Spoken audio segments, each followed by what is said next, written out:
Salut les copains, ça fait un moment que j'ai plus fait de vidéo parce que la dernière que j'ai fait date du mois d'août et on est en décembre 2025.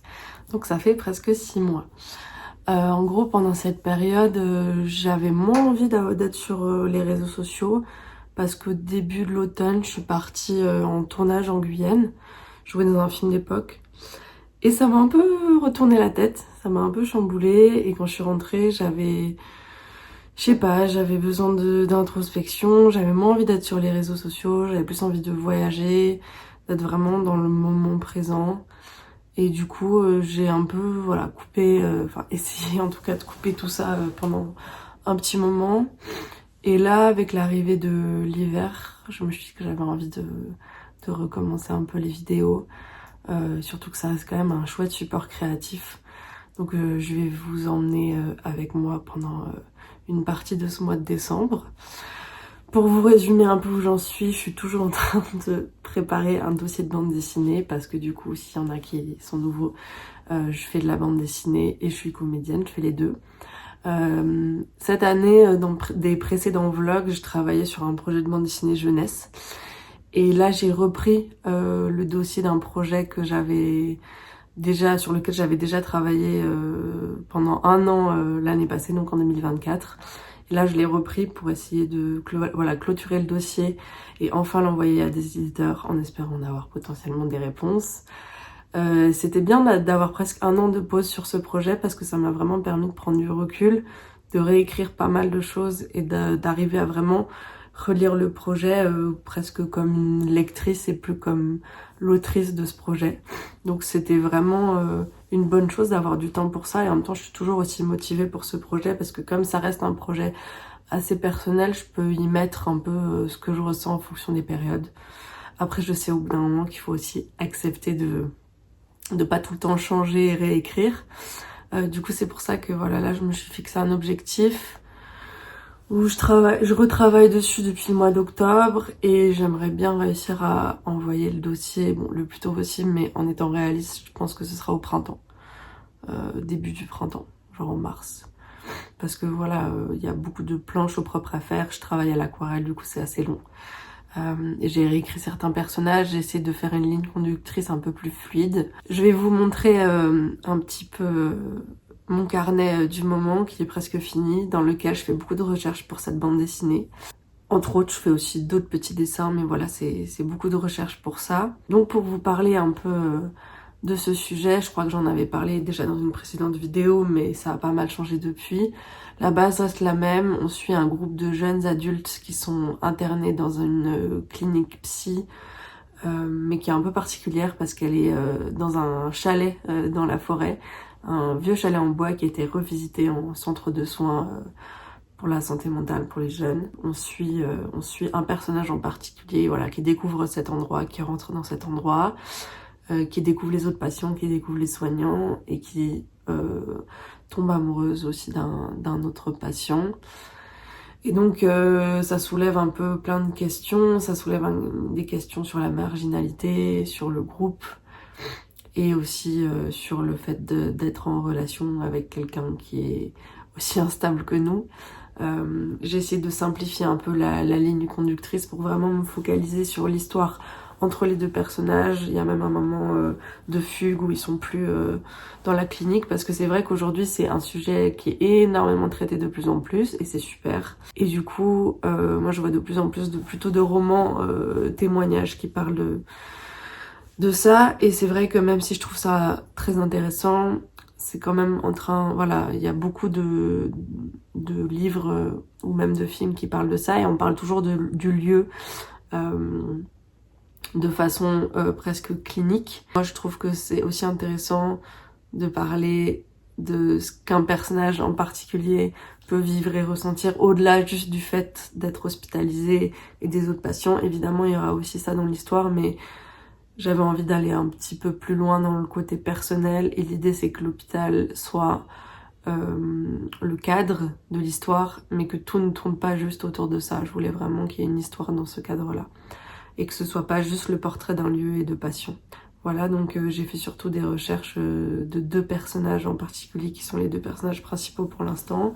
j'ai décidé d'essayer plutôt de dessiner directement au crayon et puis de mettre la couleur et pas de passer par un ancrage plus classique, voilà, à l'encre noire avant de mettre en couleur pour avoir peut-être un effet un peu plus brut et quelque chose qui me ressemble un peu plus et ressemble plus au projet aussi et qui fasse moins BD à la ligne claire. Ça me demande plus de travail et d'entraînement parce que j'ai pas forcément l'habitude, mais c'est quand même un rendu qui me plaît vraiment. Donc j'avance aussi par rapport au rendu qui est souvent une chose qui bloque un peu chez moi parce que j'ai du mal à me décider sur un rendu précis que je veux. Donc voilà, je vais vous emmener avec moi au travers de ce mois de décembre où je vais continuer à travailler sur ce projet. Et parallèlement à ça, j'ai pas mal de cadeaux de Noël encore à préparer. Je dis encore parce qu'on a déjà fait un petit Noël avec ma famille, mais il y en a un autre évidemment qui arrive, ce qui est le vrai Noël. Et j'ai décidé, comme à peu près chaque année, de faire une grosse partie de mes cadeaux à la main. Donc je fais du tricot, je fais du modelage, c'est pas de la céramique parce que c'est de l'argile qui sèche à l'air libre, que je peins, que je vernis, etc. Donc des objets en argile, éventuellement du dessin, voilà, fabriquer surtout des choses. Donc ça demande du temps et en même temps ça me permet de tester des choses en quantité que j'aurais pas forcément pris le temps de faire le reste de l'année. Et là je suis à Bruxelles parce que je suis beaucoup entre les deux de façon générale. J'ai ma famille à Bruxelles, pour l'instant je vis encore à Paris, même si je pense que ça ne va pas durer encore très longtemps. Mais du coup, là, je suis à Bruxelles, je rentre demain à Paris.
Du coup, j'ai été très très malade, j'ai eu genre vraiment des maux de tête du démon et ça a duré vraiment genre entre 10 et 15 jours, donc une grosse partie du mois. Mais il fallait quand même que j'avance sur mes cadeaux parce que j'avais un planning chargé en termes de choses à faire.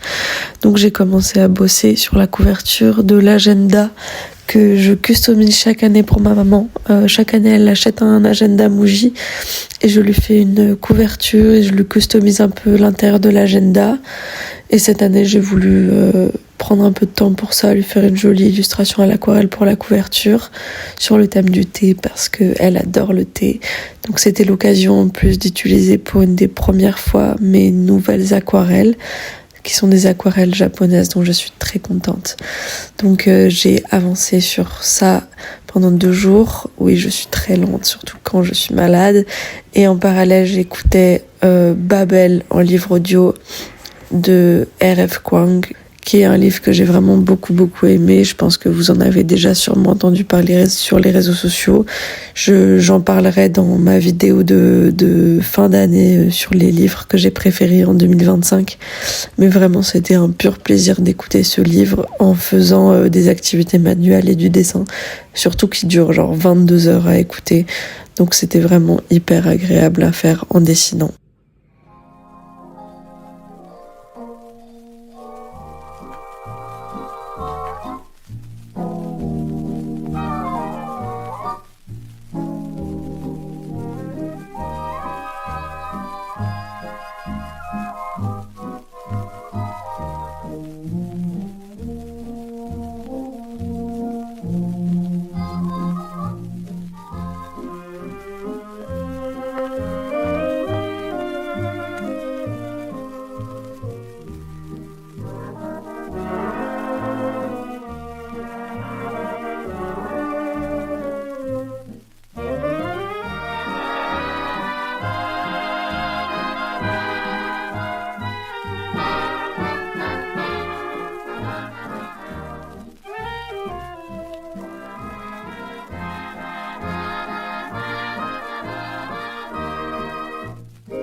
why can't we be lonely together?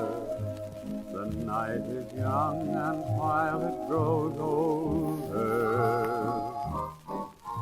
we can forget crying on each other's shoulder. The sky's cloudy, 'cause we're lonely, but soon we'll see a change in the weather. Two lonely hearts beating as one can be miserable and still have a lot of fun.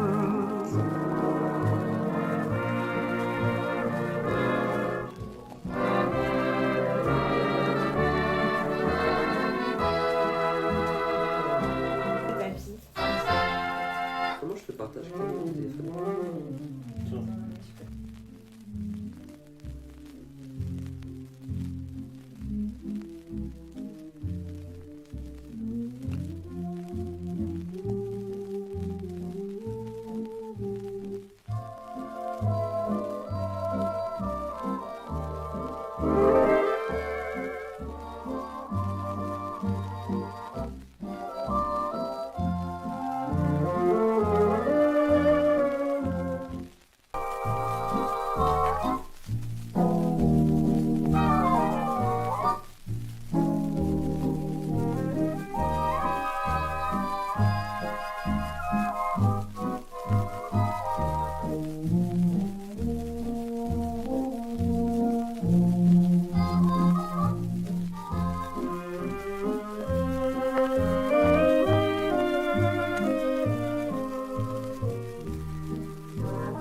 Forget crying on each other's shoulders. The sky's cloudy, 'cause we're lonely, but soon we'll see a change in the weather. Two lonely hearts beating as one can be miserable and still have a lot of fun.